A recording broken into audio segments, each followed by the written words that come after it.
আসসালামু আলাইকুম গাইস, আজকে আপনাদেরকে একটা সুন্দর জায়গায় নিয়ে আসছি। আজকে আপনাদেরকে আঙ্গুর বাগান পরিদর্শন করে দেখাবো ইতালিতে। আসলে আমরা এখানে চলে আসছি। এখানে দেখতে পারতেছেন আপনারা একটা, এই যে এদিকে দেখাও, এই যে আপনারা দেখতে পারতেছেন এখানে অনেক বিশাল আকারের একটা আঙ্গুর বাগান আছে। তো আঙ্গুর এখনো ধরে নাই। আঙ্গুরের এই যে ক্যামেরাটা এদিকে দেখাও, এই যে আঙ্গুরের ফুল আসছে, মারতো আঙ্গুরের ফুল আসছে। আঙ্গুর এগুলো জুন জুলাই মাসে পাকবে।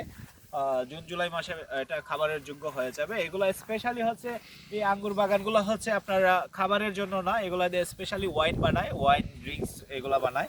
এগুলার জন্যই কিন্তু আপনারা দেখতেই পারতেছেন এই যে আঙ্গুর বাগান। কিন্তু এখানে খাবারের জন্য সবাই উন্মুক্ত, যে যা খাইতে পারে, আমরাও খাইবো ইনশাআল্লাহ।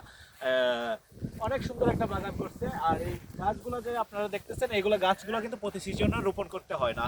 এক সিজনে একবার রোপণ করলে এটা 10 বছর, 8 বছর, 9 বছর এটা থেকে আঙ্গুর উৎপাদন করতে পারে। দেখুন এই যে আপনারা আঙ্গুর গাছটা দেখতেছেন, এটার বয়স কমসে কম 8 থেকে 10 বছর। এটা কিন্তু অফ সিজনে আঙ্গুর গাছটা টোটালি আঙ্গুরের পাতা টাতা সব মরে যাবে। আর যখন সিজন চলে আসবে অটোমেটিকলি ওইখান থেকে আঙ্গুরের গাছগুলো আবার নতুন করে আসবে। আর এগুলো হচ্ছে কেটে দেওয়া হয়, সবগুলো ডাল ডাল কেটে দেওয়া হয়, শুধু এই গাছটাই থাকে।